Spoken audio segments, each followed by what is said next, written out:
Thank you, Pablo. Now, what started as a prank between friends on Zoom in late April of this year has now become the hottest and most talked about new horror movie of the year. Host. I'm delighted to be joined by one of the writers and producers of the film, Jed Shepherd, and main cast member Haley Bishop. Thank you both so much for joining me today here on Pablo's Vault of Horror. How the devil are you both? Great. Thank you. Thank you for having us, Pablo. Yeah, really excited to be here.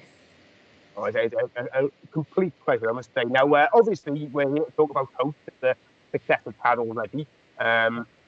Just in 2 weeks, it was released on Shudder. You both must be over the moon. How is the reality got success? What we think might happen compared to what actually happened? Yeah, I'll start. So, I mean, I thought that our friends would like it, and that maybe the horror community would like it. But obviously, didn't. No one would expect it to be as big as it is now. As we speak, it's currently the #1 film in the world in any genre on Letterboxd. It's crazy. It is absolutely insane, and obviously being on like Good Morning America, the girls being on Fox, one of the Fox affiliates, and just being interviewed by everyone. The reason why I was late today, I just came off I was on the Empire podcast, being interviewed by Empire for their thing. 2-hour spoiler chat it was, so like it's crazy. It's going to be a box pick. Yeah, but so it's just been absolutely insane. Like, I don't know how it is for you, Head, of your face being in it. I mean, yeah, same. I remember being, we got the call from Jed and Rob do you guys want to be a part of this little movie? And we were like, yeah, sure, sounds fun. Like, great, we can something to do during quarantine. Like, we get to work with our friends again. Like, yes, same. I get to show it to my mom and maybe send it to my relatives and friends to be like, look, I made something. Not expecting to wake up Thursday morning with like a plethora of Twitter, inbox messages and all kinds of new people trying to show their love and support, and then did not expect it to then continue into a couple weeks. And now we've got we're going to be at the Picture House, or not the Picture House, the Prince Charles Theater. Yeah, maybe Prince Charles in October, and it's like getting a theatrical release, and it's insane, and it's really awesome. It's a juggernaut that never stops. Yeah, I mean, I've always keep an eye on Shudder, and I know that they've been, well, whether it's just fortunate or just a very good team of researchers, they've been very much. They've had a couple of exclusive films which have done really well, or just been massively surprising. Tigers Are Not Afraid is one, I think, from Brazil, which they had on last year. That was completely blown away by. It was kind of had Pan's Labyrinth mixed with Brazilian cartels. It's all kind of I mean, with the whole kind of setup of it, I mean, was it something that I know from the video, the kind of prank thing. How did Shudder get involved? Did you just start getting on with it, and then they showed an interest, or were they involved from the outset? So, myself and Rob have made a bunch of short films before, Absent, Dawn of the Deaf, and Salt. And ages ago, we were just trying to get them on the Shudder platform because we love Shudder so much, and I think eventually they will do. So like we were on their radar, they were on our radar, and when this prank video came out from Rob, which was essentially him calling up our mates and scaring them just pretending to go into his attic, and something jumps out and he dies. A 2-minute video that went viral around the world. We wanted to chase that high of, oh my god, we made something that loads of people have seen, and we're used to people like a decent number seeing our shorts, and it's doing well in festivals and Sundance and London Film Festival, but we've never had that many people seeing it all at once in a short space of time for something so stupid. It's stupid, and it costs zero as well. So we're like, right, okay, this is the formula. You just use your mates. You just make it with your mates. So we had that 2-minute thing, and you get a lot of attention if you make a viral video. So we got offers from a bunch of places, but the only one we really were serious with was Shudder, because we love Shudder. It seems a right fit, and they have their own platform to put it on. We don't have to wait until after the lockdown, for instance, to have it on somewhere. And also, Shudder were the only ones who were willing to give us the money straight away to make it. They weren't worried about us not being able to make it in with lockdown conditions. They just said, they just trusted us. And how it kind of all started was once we knew they were interested. We didn't actually have a film until I text Rob the words Zoom Seance, because he's just like, do you have any ideas? And I was like, Zoom Seance, and that's how it all spawned from that, and that's how we pitched it to Shudder, those two words. And then we got the dream team together, our A team, which was our mates who were all from the same WhatsApp group, the Quarantine Movie Club, which contains all the actors you see there, the stunt people, the costume lady, the visual effects people, the producer. They're all from the same WhatsApp group, which is about 20 people. And then we broke it to our friends, and that's it, really. Yeah, well, I was going to say, I mean, obviously, as you mentioned, the film there. I mean, I'd been aware of I forget. I've got it One of the Deaf. Absence. I've seen Absence. Oh, nice. And I'd heard of Dawn of the Dead, but I hadn't actually seen it. At least to my memory, I hadn't seen it. But obviously, I've done a big delve in, and it was awesome, blown away by both of them. And of course, Dalton as well. The big fan of Alice Lowe here. Of course, it was lovely to see her on that, and I think that's kind of for me, being somebody who's constantly on the lookout for that sort of thing. Like you say, if you're generally putting out a short there, it's there's doing it, and then there's just getting people to be able to see it, and they're two very distant things. And yeah, I think from all those other ones, from Dawn of the Deaf and Stolten, and they're like, there's definite one, and obviously the prank. There's huge legs for all of them. They're all kind of as much a kind of introduction to a film that could be than as a short. And I was just wondering, I mean, is that generally something that you're always like holding to? I mean, is there ever like just a short for the sake of a short, or is it generally now just the case that a short film is an avenue to a feature or a larger film? I'm sure Haley's probably got her views because she also makes shorts. But when every short that me and Rob have made together, it's with the intention to make a movie. It's always a proof of concept. I do see the point of shorts, but I think the point of shorts should be as a way to prove to people that this idea works, and to hopefully make a bigger movie of it, which we want to do. Host was a bit different because it kind of started off as a short and then kind of ended up as a feature film. But Haley, what do you think? About shorts?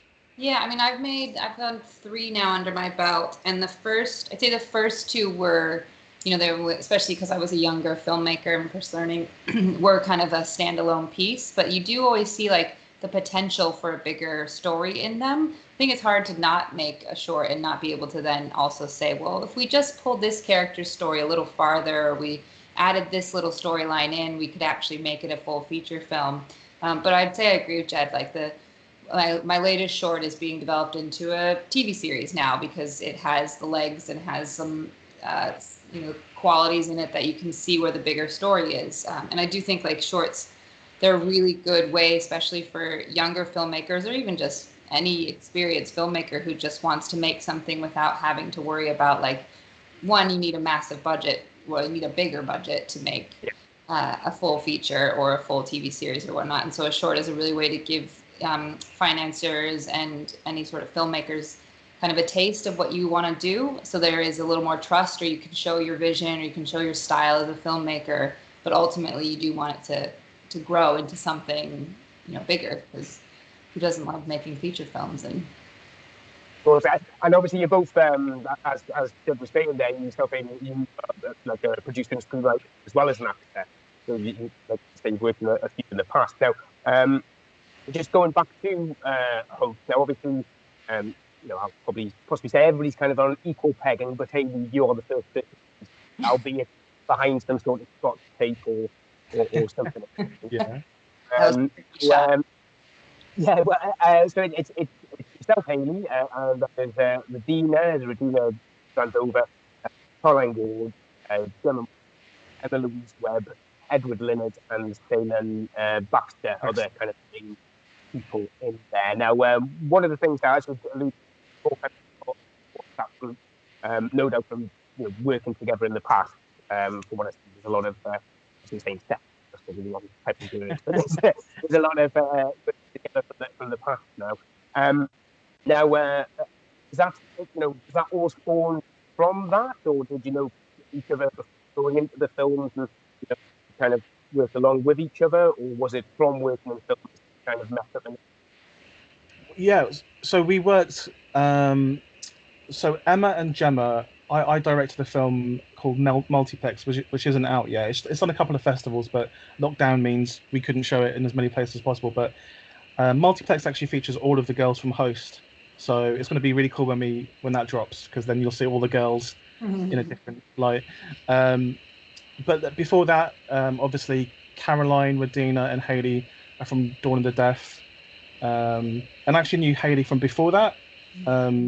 A little while we used to volunteer at this old folks home, and together and randomly. And I think it was only 3 days we were there at the same time. But I barely spoke to her. But they had someone in who had the one thing I remember about that time is they brought someone in to do pottery for the old people, and me and Haley, who didn't really know each other, we were kind of helping them, and they had an example pottery of what they should copy. They brought, and the guy who brought it said it was cursed, and whoever should touch it or break it or whatever would be cursed forever. And unfortunately, it did smash due to a little scuffle. So when I met Haley again on Dawn of the Deaf, I brought that up, and she couldn't believe I remembered that. But we are just eternally cursed now by some weird misappearing god. And next we keep doing horror films together. Yeah. I'll probably lay the blame first on the Potter. He's going about around old folks. It's just actually the trouble. I think it really is. Yeah. I think. Sorry. Oh, I do think having all worked together, and Radina and Caroline also went to drama school together, and so having that initial friendship and bond, and how people work, how you act with people really does help, especially given that we're not in the same room together, that we can't feed off each other's energy like we would normally do as an actor. You can't even looking someone in the eye in person, is you get so much feelings and sensations, whatever, that is helpful to use for you to play off of. So it made it a very different experience over Zoom. And I think if we hadn't been such good friends and hadn't had the past working experience together, it would have made filming really hard. Because we've got playful banter, we kind of know each other's personalities. We know when to let someone shine, or when, laugh at someone's jokes, or just, even just having the ease of being able to call each other by our same names and not having to worry about that really helped make the filming process really fun too, because you're just making it with your buddies. But then, that's what I was going to ask, Haley. I mean, with obviously all using the same names and using your names in the films, did that help in the process just out of ease, or did you kind of lose yourself in the normality of just having a chat with friends? No, I think we did bring it up, saying are we going to really use our own names? And Rob and Jed and Dougie, our producer, were well, it'll be easier for you to not have to then remember a name while you're also doing all this technical, because we were our own crew. We had to set up the camera, we had to set up our lights, we had to, be prop master and makeup and all the things that you would normally rely on a full team for. So it did actually, that one small thing of not having to then worry that you're going to call someone the wrong character name while you're in a chaotic scene, and you're worried about, making sure you're still in focus on the camera, and that you're staying within your space, and all the other technical things. I think had we used fake names, it would have made, been a little bit more chaotic filming. Just a layer on top. Yeah. Just one of those things that it wasn't necessary either. It wasn't if we're using our name, now I'm just playing myself. I hope I'm not just that character. We still, Gemma's definitely not that character. Yeah. I can say. That's the thing. We took it from Blair. We wanted to be as authentic as possible with the performances and with the presentation. So we took a cue from Blair Witch Project, which used the real actors' names. in order to make their roles a bit more believable. And authenticity was like the main thing about this. So they're using the real Zoom graphical interface, which we got permission for from Zoom. These are real friends. They're not like fake friends or people we've cast. They were the only choices to make this work. And we knew it would work because we've seen them interact together for years now, and it's such a great dynamic because everyone's got their own individual personalities, and it's quite cinematic. But yeah, we just kind of let them be themselves almost, and the way we kind of made sure they were playing themselves is we did a real seance before we filmed, so we would see how these girls react in a real seance, and a lot of that from that real seance is in the host. So the stuff with Gemma maybe not taking it so seriously, that was from within the seance. Something happened in Gemma's house where something touched her, and then something fell off her shelf, and she screamed and she hyperventilated and she was crying, and we were like, oh my god, like. But then afterwards we thought, oh, this is amazing to like have it, and we recorded it as well. This was amazing. So, but then afterwards I was like, Rob, do you know what? I think Gemma was playing up to camera there. And Rob was like, no. And I was like, I think she might have. I don't know. Gemma's so clever. That's the thing about Gemma. So she was just showing us what was possible. So we used that. And I don't know if you know this, Haley, but your role and Gemma's role was originally the other way around. Like you were going to be the more playful one, and Gemma was going to be the straight shooter one. But it was after we saw that other writer, Gemma, said it would be better if it was the other way around, and she was right. It does work better this way. Yeah. I think it works. I mean, I think it worked. Hopefully, yeah, it does. It works now. No, totally. I mean, I would say it worked out, and I think obviously not giving any spoilers, but the kind of Gemma's little kind of move from one mood to another. That kind of little such well, obviously I haven't seen anybody else do it, but she does it in such a good manner. Yeah. And I think not to use a British term, but Haley, your general narkedness about how narked you seem annoyed you get with Gemma, and just the wanting everybody to take it seriously and type of thing. That seems to work very well as well. Yeah. I mean, obviously, I don't want to start going into my own kind of theories on that. Go for it. Go for it. There's so many good theories. Well, that's it. It's just you're bringing Celine into this this whole group thing. You've done it before. It's I've got questions, but I say I might just tune into the Empire spoiler special to get a bit more into that. But yeah, now what is the part here I was going to say? Oh yes. Now, obviously, as you say, using influence from the Blair Witch Project in that regard. Now, with that, obviously, the Blair Witch Project was kind of famed for not really keeping the actors in the loop and them having a very rough outline of what was going to happen, and then just their own natural reactions being a big part of the film as it was done. So, I mean, how much in Host was there a fixed strict script to stick to, or were there like bullet points? I mean, how was it you worked it out? Was it quite free and loose, or? Yeah, so basically, me and Rob first of all just had this. We got the spine of it. We knew the actors we were going to use. We almost did it backwards, really. We basically had all the stunts first and all the deaths first, and then we spoke to the stunt guys and the VFX guys. Probably, I think maybe before we even spoke to the actors, we were like, "Is this possible? Is this possible? How do we do this?" And then we spoke to our producer, Douglas Cox, who's amazing. We're like, can we afford to do this crazy stunt? And to their credit, like these crazy ideas we had, they manifested a little bit like the actual film. They manifested it into real life. And then once we had that and we knew a rough where we wanted to go, we introduced the writer Gemma into it to have a little bit of distance, because we're so close to these girls for years now, every day for years. We can't be objective. So she was able to do that switch between Haley and Gemma, which we wouldn't have thought of, because she saw from her own outside perspective that it would work better. And a bit more about she added a little bit more heart than me and Rob had, because we're very into the set pieces, the horror of it, and making it as scary as possible. but obviously you need to care about these characters first. So she helped us immensely with all that.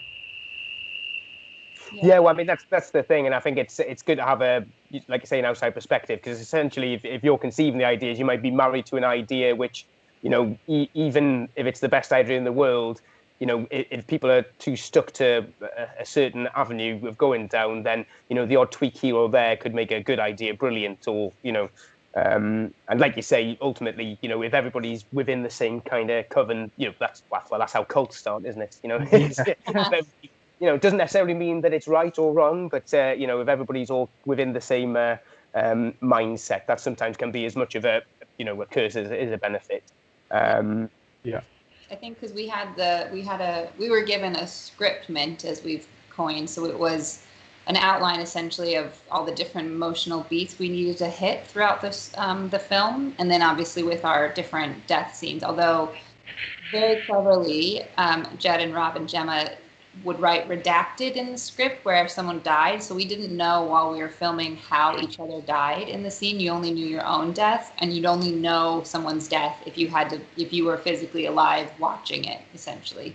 So Regina didn't know how any of us died because she dies first, and then so forth and so forth. So I, personally, I didn't see Emma's death scene and I didn't see Teddy's death scene until we actually viewed the film with the whole cast and crew for the first time, which was really cool. But then it also meant that we shot all of our stunts first, so that Rob would cut together a rough, okay, this is what that will look like in the film, and then it would play it for us live. So we would be, we'd say, okay, this is Regina's death, and so Emma and I would be watching our screen. So he'd share a screen on Zoom, and we would watch what was happening to Regina and then react to that versus having to react to either something in our imaginations or a green screen, or okay, scream here, these are the timings, but we actually got to see what was happening on screen like the audience would eventually see, which was really cool. But everything else was improv, so we had we followed the script, but then we all had to just improv everything together. So which was really, I think, also why it helped that we were friends, is because we could just flow off each other no problem, or you could come up with the funny little one-liners. I mean, hats off to our editor, Brenna, who had to probably go through, hundreds of hours of footage at the end of it. 180 hours, I think. 180 hours of footage of six different people sending her footage that she needed to go find all those little gems that eventually made it into the film. And we do need to say, we made this in 12 weeks. From the day I said Zoom Seance to the day it was on Shudder was almost exactly 12 weeks. So everyone, all the cast and crew, they've done something that nobody else has done. Like the infrastructure wasn't there to make a film on Zoom and to make it like this. So hats off to them, like, incredible. Yeah, it was a real team effort. Yeah, I mean, it's an amazing turnaround, and I mean, I'm thinking of that. I mean, obviously, it's like in the news at the moment, the way that some of the biggest studios are trying to work out ways of potentially recouping losses of not having, big cinema releases. And so you've got like Mulan possibly getting a home release at £30 a pop, and even potentially talking about that for the New Mutants, which is a bit of a angry one for me, because I'm a big comic book fan, and this being essentially the first Marvel horror, so to speak. Yeah. I've been waiting for a good 3 years for this. It's been pushed back and pushed back. Which film's that, bro? New Mutants. Oh, New Mutants. Right. Yeah, New Mutants. What do you think that's going to... Well, they're Black Widow. They're talking about Black Widow going the same way, the £30, and there's talk of essentially Mulan's a test run, and if that goes well, that's just going to be an industry standard. And I'm devastated that Mulan won't be in theaters, because I've been waiting for that since it was first announced, and the trailer was incredible. But it looks so good. Mulan looks so good.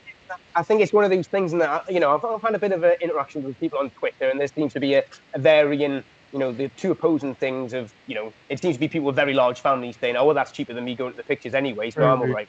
True, and yeah. Then, you're kind of like single cinema goer who tries to watch as many films as possible, and it's like, well, that's going to bankrupt me. And but I think it's interesting that with all that, and then obviously what you guys have done with Host, it kind of like just open kind of separate avenue, which obviously I would assume wanted to necessarily think about how you know, kind of independent filmmakers, producers, and actors can kind of band together, do their own thing. Much in the Yeah. same way, kind of like a lot of TV shows these days. It's the production company that does it, and then it's just everybody's interested. Now, do you think that, you know, something that you would hope to see more of, more kind of like people just, you know, kind of like the 90s music bedroom revolution type of thing, a lot more of like kind of like home and feeling about any Yeah, of the whole stuff. yeah. I do think there will be, off the back of this, the success of Host. There will definitely be copies, and like, I for one just say, bring them on. I want to see people copy that. I I think it's the sincerest form of flattery. Just keep them coming. There'll be loads more Zoom movies now, because people know it can be done and can be successful. Because before there wasn't really precedent of a Zoom movie made in lockdown, but now people can see the potential, and I just think that's the greatest compliment of all. Um, the only thing is, like, it's hard if you're not the first. It's really hard to kind of gain at the same traction. But I wish them luck, and if they need any help, then I'm sure the cast and crew are readily available on Twitter to speak to if anyone needs any help. Yes. I've been DM'd Yeah. about 500 not Zoom movies, but movies, little short films that people have made in lockdown, and I can't watch them all, but keep them coming. It's interesting. I saw one. I think it was about the week before yours came out. So it was like a short on Tuesday. I can't remember. It was very similar to the point of me thinking, hang on, the third one from there. But it was interesting the way they've done it, and I think it was a little bit of a negativity from the outset, like lockdown stuff. So, oh well, we're going to have lots of movies and TV shows about lockdown, or it's going to get quick. And that was before anything had actually came out or anything done anything. So it was a little bit. Yeah. It was an uphill battle because people were very anti Zoom movies. They were like, "Oh, I bet someone makes a horror movie in Zoom," and then even when we announced it like a month ago, we announced Host on like Deadline, and it went across all different websites, and everyone was saying, "Why do I want to watch a Zoom movie? I'm stuck on Zoom every day. Why do I want to watch a Zoom movie?" And now, like, people do want to watch a Zoom movie. We've been justified that we did the right thing, and I mean, I still can't believe it, but like, yeah. Yeah, I think we've done well to just show that you can, when you're in restricted like this, using creativity to use, for example, Zoom. We used it to our advantage. We used all of its quirks and the things that make it unique as a powerful tool rather than an inhibitant. Inhibitant? There it is. Yeah. It wasn't like we were. I know what you mean. Yeah, we weren't restricting ourselves to just this little Zoom rectangle either. It was like we're using that as the camera lens, and it just happens to be that the format is going to be a couple people across the frame at a time, but you can still use that as a normal camera lens. You just have to be clever with how you're doing it, which is, I think. Well, that's it. Yeah. Well, I was going to say also, I think it's kind of like playing to the strengths of the medium as well, and Yes. and I think often people kind of forget that most of the kind of best horror out there is taking the familiar and putting a strange edge to it, or a different perspective to it. So something where everybody's saying, oh well, we're all doing Zoom now. It's like, well, that's exactly why it's relevant to do a horror movie or a TV show or something. If it's good enough for David Tennant and is it Michael Sheen, then I'm sure it's all right for they can't get all the plaudits. Yeah, exactly. Yeah. Now, obviously, I know we're running short of time, but I did want to find a bit of time. Let's have a look here. Now, the film in itself is obviously a Zoom call gone wrong. And as we've been saying, a lot of people, probably with more friends than me, have been doing lots of Zoom calls during this entire time, and the like. So have either of you two had any kind of, it doesn't necessarily have to be spooky or unworldly, but have you been part of or witnessed any kind of Skype conference call mishaps, so to speak?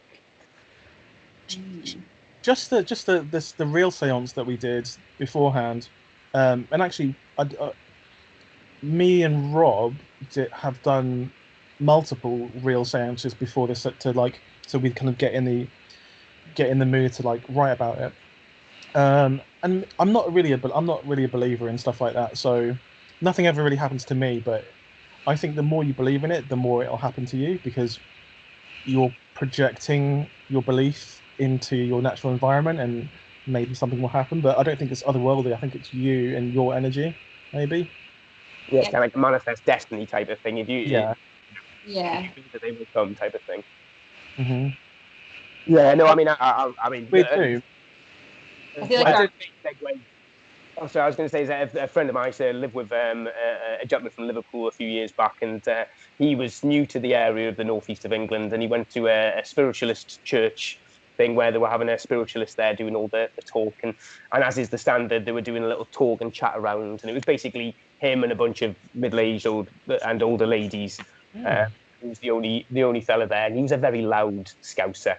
And obviously they're milling around chatting for a big half hour and the like, and they sit down to the thing, and he's the spiritualist starts off. It's like, I'm getting a smell of some food. It's and basically went in to describe scouts, which is like a dish that if you're from Liverpool, everybody's mother or grandmother's got a different version of scouts.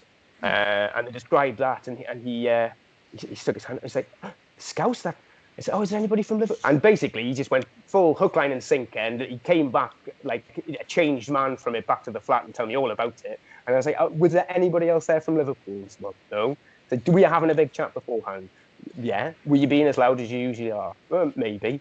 And it just kind of like, felt like I destroyed his world a little bit. Oh no, you gotta let him have it. Yeah, we could just see how if you kind of you did good. To it, yeah, and I suppose it's a benefit as well. I mean, not to call things a crutch or anything, but obviously you always generally find that people who have something to hold on to, or the kind of the belief in something else, they've got often a bit more hope than the average Jill or John. But yeah, no, it's just a bit. Let's say. Yeah. Well, I had a weird Zoom call recently, which is of my own doing, and I say weird just because I didn't think it would happen. I got to Zoom with one of my favourite horror authors, Paul Tremblay, who wrote A Head Full of Ghosts. I'm like a big fan of his, and I just saw that he'd watched Host on Twitter, so I just messaged him, "Hey, want to Zoom?" And he's like, "Yep."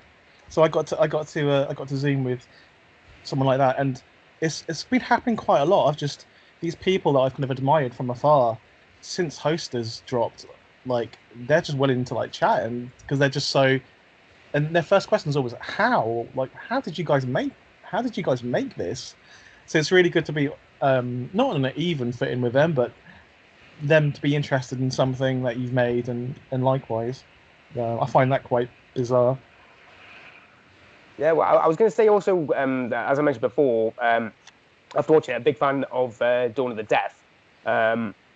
And say, well, they kind of tease that, as it were, so to speak. How did that come about, like as a concept, and are there any plans going forward with that?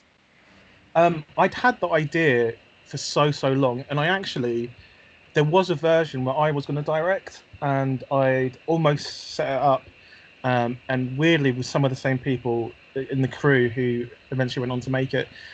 But then I got busy doing stuff, and I pitched it. The first time I ever met Rob Savage, which was like 2013 maybe, and I pitched him Dawn of the Death. I was like, I've got this idea. It's crazy. No one's going to want to make it, but it's called Dawn of the Death. And he was just entranced, and he was like, yeah, I want to make it. And I was like, no, well, I'm making it, but like... And then he just kept on bugging me. He was just like, that idea, I want to make it. I think I can get money for it. And I was like, okay. So... we couldn't really get money for it. We put some of our own money into it in the end. We got a little bit of money from Central School of Speech and Drama, which is where Haley, Regina, and Caroline came from. It was actually part of their kind of like program, like end of the year, one of our projects essentially. Yeah. I am so grateful for that.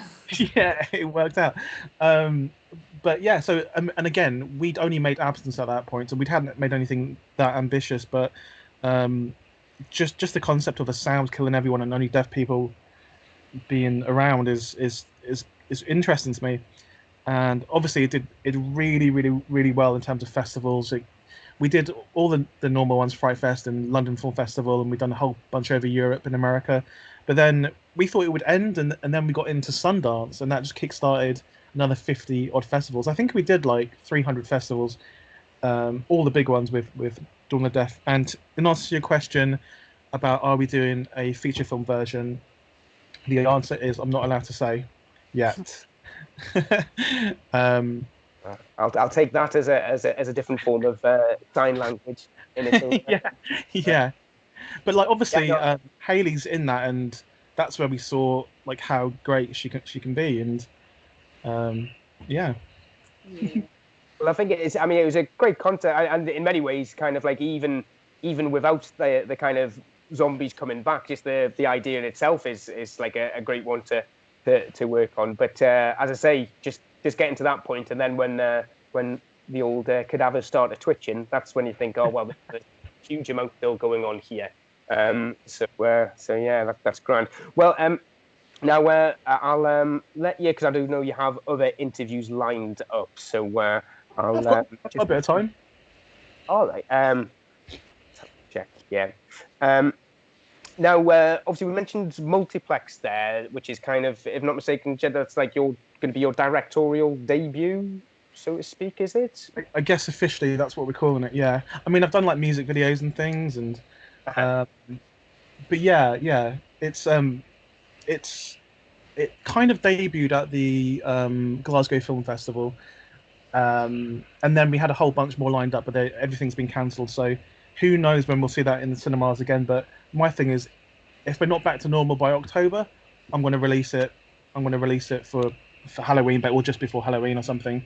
I think I'm going to drop the trailer for it at the end of August as well, just to ride that host wave, because everyone wants to see these girls again, and this is easy. They're all in it, so.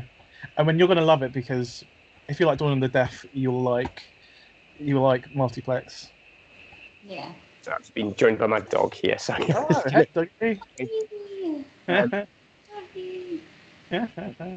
That's a very cute dog. No. Oh, it's a Morkie, part Maltese, part terrier.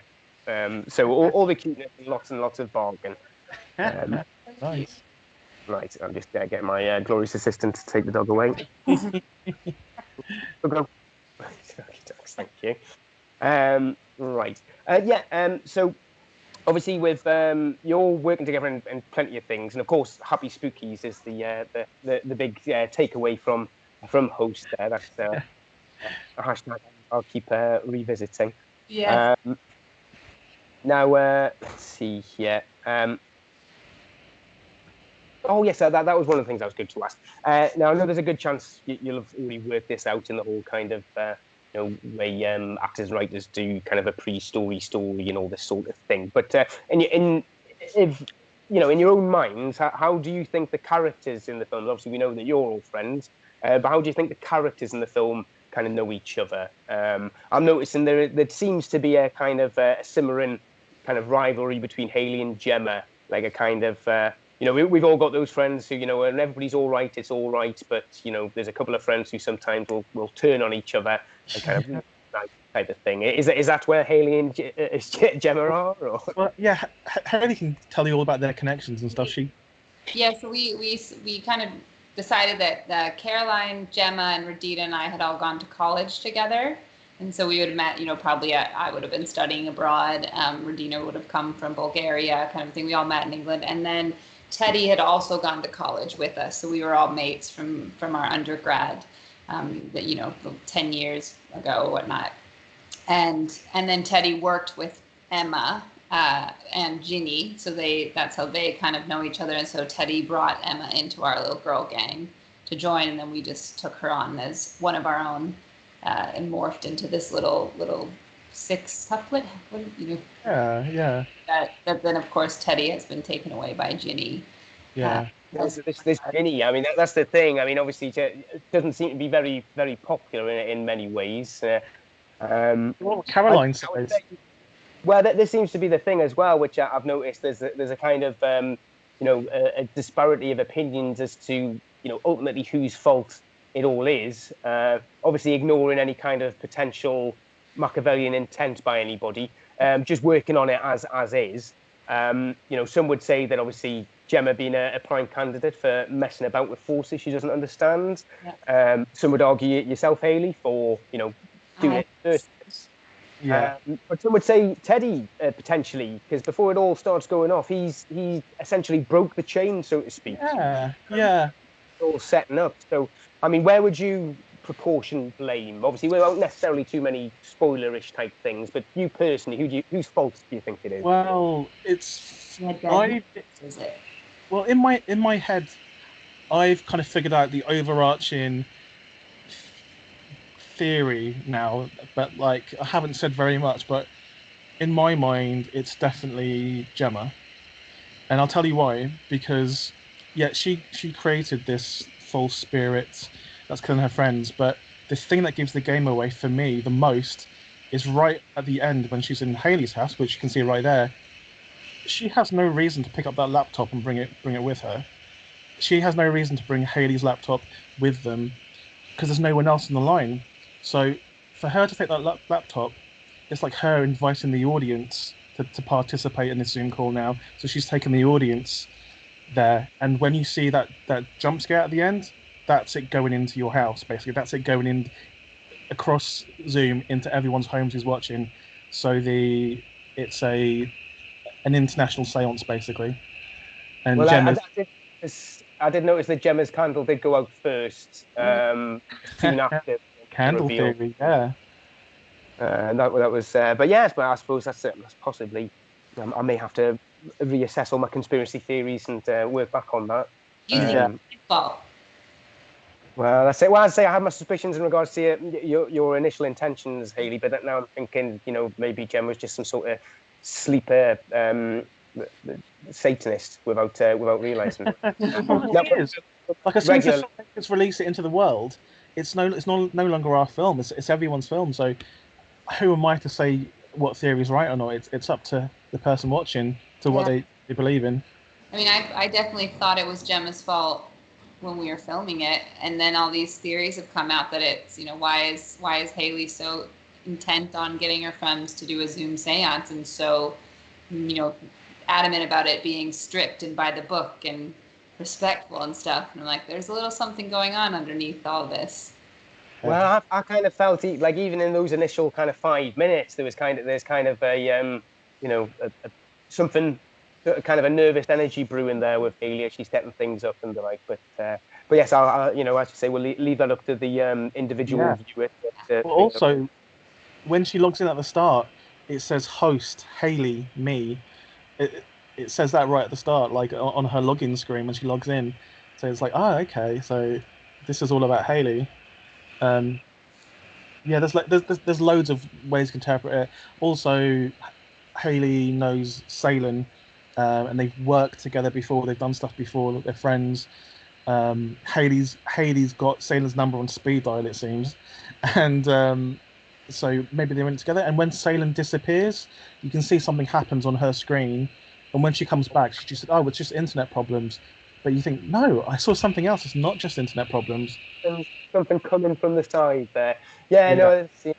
Part of me thinks it's Salen and a little kind of Caledonian cabal, or we're all somehow dancing naked around a bonfire whilst all this was going on. But hey, maybe that's for hosts. Said 4 or 5. That was the joke. Yes. Now, obviously, this being Pablo's Vault of Horror, I've got a sneak suspicion what yours will be already, Jed, from my other research. But okay. We're a big fan of the kind of underappreciated horror, whether it's just a bad film that you like, or whether it's a film that you don't think enough people have had their eyes on or give enough respect to. Is there any kind of more niche horror or much maligned horror that you think gets a hard going over that you like? Is there a preference? Yeah. I mean, Lake Mungo is one of the most underrated movies ever. It's because no one's seen that film. No one's seen Lake Mungo. Just very niche horror fans have seen it, but it is probably up there with the Blair Witch in terms of found footage for me. And it just didn't get a wide release, and it's really hard to get. You have to, Well, in the UK, you have to import it on this terrible DVD from America, and it's people just sleep on it. And I think it's got some of the most interesting ideas in that film, and it's just an absolute classic, and nobody's seen it. It's bizarre. Oh, it's Absolutely. a superb film because there's so many kind of like oh it's this way and then oh no it's not, then oh hang on a minute, oh no it's yeah, there's so many You can twists. see the influence on Host as well. Yeah, and especially with the kind of narrative style of it. I think it was very briefly, it was either on Prime or Shudder, but I don't think it's on there anymore. I do remember I saw it a few years back. Yes. Initially. I think it was on Prime. Yeah, I think you're right. It's not anymore. I checked. Yeah, no, it's a tricky one, but yeah, no, that's I do like the found footage, and it's. I think the Last Exorcism, is it the Last Exorcism? That's also good. Yeah. Although I think sometimes I think they might give a little bit too much away at the end. I think if you kind of leave things a little bit more open, it would have been a bit more well received. But hey, I appreciate that. A lot of people these days do like to have things kind of hand fed to them a little bit. But how about you, Haley? Is there a particular? I mean, obviously, working within the horror genre doesn't necessarily mean that you're a fan of horror. I mean, do you like horror? Was there any particular film? She's a screen queen now. She's the number one screen queen. Yeah, get me in there. I think I wouldn't know any of the niche ones. I think I'm a little too mainstream, and I'm a bit of a wuss, so I don't watch them as often. I have to space them out so my nightmares can go away. But I really enjoyed. I recently watched Midsummer because Rob, before we would start shooting, Rob would play us scenes from different horror films. So I feel like I got like a master class in horror while through the process of filming this. And one of them was Midsummer, which I was terrified of watching. But then this one clip he showed, I was like, maybe I'll give it a chance. And it did not disappoint. It was very creepy and scary and weird. But that's probably the most like recent one. Is nobody going to mention the bear? But yeah, that's the thing. That's the thing with. I mean, A24 personally. I haven't seen them put a foot wrong since, and everything they put out. You know, whether it's horror, it's always got a hook to it and something different. That would definitely be somewhere I'd like to have a little bit of a dig around in their back catalogues or whatever it is they're doing. Yeah. Anyway, next question. This will be the final one before I let you go. Okay. Now, obviously, the four kind of not to be part of the patriarchy, but I suppose the four patriarchs or icons of horror. You've got your Leatherface, your Freddy Krueger, your Jason Voorhees, and Michael Myers. I was kidding.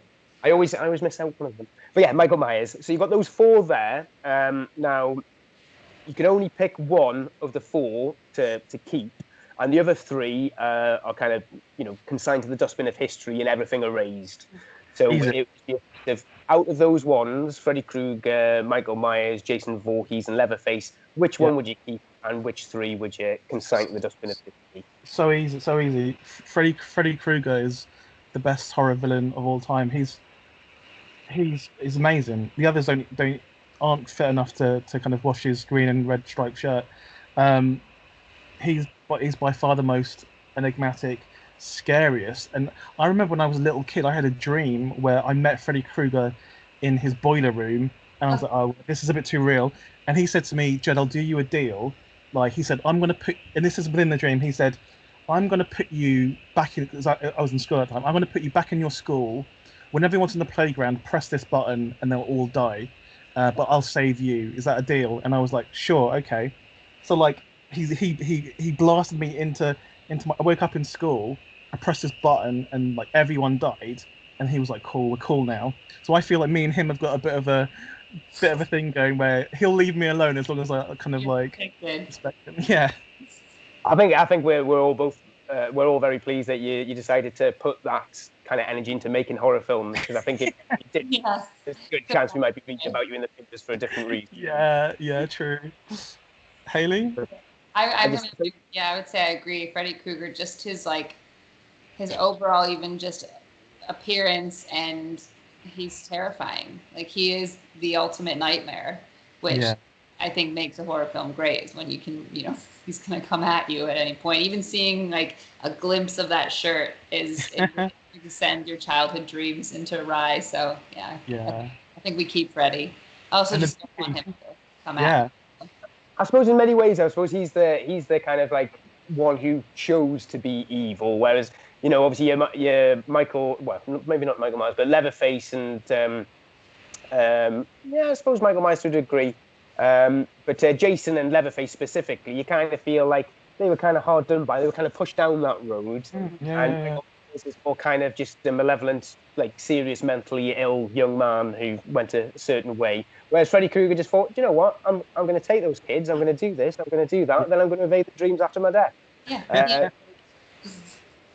It's there's an intent there which isn't necessarily there with the other, so I'll allow it. I'll allow it. Well, that's grand. Well, that's all for now. I mean, is there any obviously the socials or anything that you want people to be checking out other than hosts, of course?